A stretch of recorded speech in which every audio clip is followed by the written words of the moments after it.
ఈ ల్యాండ్‌ని ఇలా కన్వర్ట్ చేయటం వల్ల కామన్ పీపుల్‌కి యూజ్ ఏంటి సార్? అంటే వాళ్ళకి ఏ విధంగా బెనిఫిట్ అవుతుంది? కొంతవరకు ఉంటుందండి, 100% ఉండదండి. డెఫినెట్గా ఎవ్రీ ఇయర్ రేట్లు పెరుగుతున్నాయి, ఎవ్రీ డికేడ్ రేట్లు పెరుగుతున్నాయి. కొంతవరకు కొన్ని ఏరియాల్లో ఎక్కడైతే టు బీ డెవలప్డ్, అమెరికా ఇది fully developed country, India is developing country.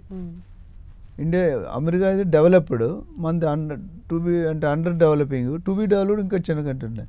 So స్టేజ్ని బట్టి రేట్లు మారుతాయి. అవైలబిలిటీ అయితే కొద్దిగా మేబీ నెక్స్ట్ 10 years వరకు బాగా ఉంటుందని ఎక్స్పెక్ట్ చేస్తున్నాం.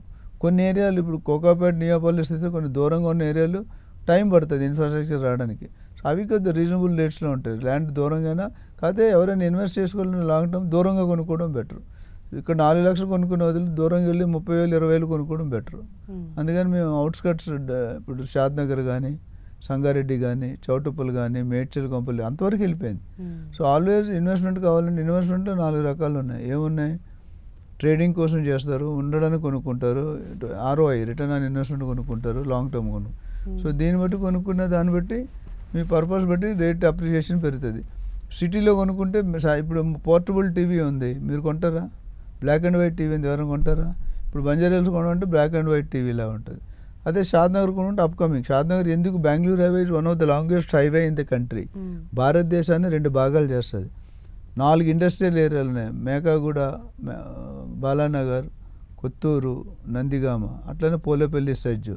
Right side Shantivanam, left side Chinna Jeeyar Swamy trust, ఓఆర్ఆర్కి దగ్గర, ఎయిర్పోర్ట్కి దగ్గర, సిటీకి దగ్గర, ఇవన్నీ ఉన్నాయి కాబట్టి రియల్ ఎస్టేట్ పెరుగుతుంది. And roads awesome.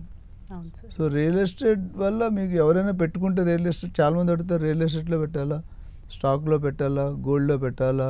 నేను అదే ఇప్పుడు అడుగుదాం అనుకున్నాను. ఎందుకంటే మీరు 30 years నుంచి ఫీల్డ్లో ఉన్నారు, మీకు చాలా సుదీర్ఘమైన ఎక్స్పీరియన్స్ ఉంది. సో మీరు ఇన్వెస్టర్స్కి ఇచ్చే సలహా ఏంటి సార్? అంటే ఎక్కడ ఇన్వెస్ట్ చేయడం ఇప్పుడు బెటర్?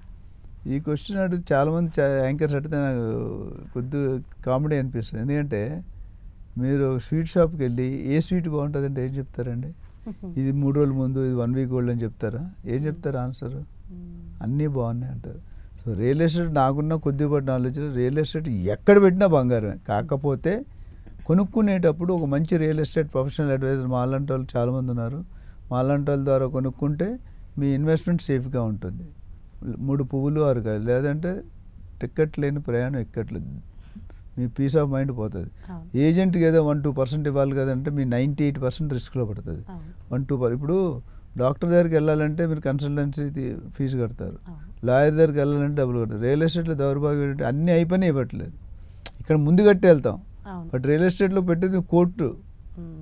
సో 1%, 2% కోసం ఆలోచించడం 98% కోసం ఆలోచించాలి.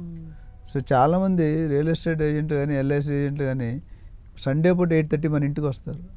రాగానే మీలాంటి లేడీస్ ఏమనుకుంటారంటే పొద్దుటే టిఫిన్ చేయడానికి వచ్చాడు అనుకోండి. మీరే కదా ఎవరైనా, కానీ ఫ్యాక్ట్ అది కాదండి. ఒక ఏజెంట్ వచ్చి మీ నాన్నగారిని, మీ ఆయన్ను కన్విన్స్ చేసి ₹1,00,00,000 కొనిపించారు అనుకోండి, 10 years తర్వాత దాని వాల్యూ ఎంత అవుతుందండి? 5 crores అవుతుంది. అవుతుందా అవుదా? మీరు ఆయనకి ఎంత ఇస్తున్నారు? 1 lakh ఇస్తున్నారు. ఎవరు ఎక్కువ లాభం పొందుతున్నారు? Customer, not agent. అంటే దేవుడే ఏజెంట్ని దేవుడి రూపంలో పంపించాడు అనుకుంటాను. నేను ఏజెంట్ అని అట్లా చెప్పట్లేదు, ఒరిజినల్గా జరిగింది అదే ఫ్యాక్ట్. ఏజెంట్ దేవుడి రూపంలో వచ్చి మీకు చెప్తున్నాడు, అవకాశం ఇస్తున్నాడు. కొనుక్కుంటే మీరు 4 కోట్లు లాభం ఉంది, 4 లక్షలు కూడా రావట్లేదు. సో రియల్ ఎస్టేట్ని కాకపోతే మంచి ఏజెంటు, మంచి ప్రాపర్టీ, మంచి బిల్డరు, మంచి లొకేషన్, మంచి అమ్యూనిటీస్ దగ్గర మాత్రం కొనుక్కోవాలి. ఇల్లీగల్ ప్రాపర్టీ కొనుక్కుంటే లాస్, గెయిన్ కాదు కదా, మైనస్ అవుతుంది, గేర్ రివర్స్ అవుతుంది. అదొక్కటి మాత్రం చూసుకోవాలి. నా సలహా అంటే దూరంగా డబ్బులు ఉన్న వాళ్ళు పర్పస్ ఉండడానికి అయితే తప్ప సిటీలో మానేసి దూరంగా కొనుక్కుంటే ఒక 50-60 kilometers మీ పెట్టుబడి అనేది 4-5 times అవుతుంది 10 yearsలో. సార్ అలాగే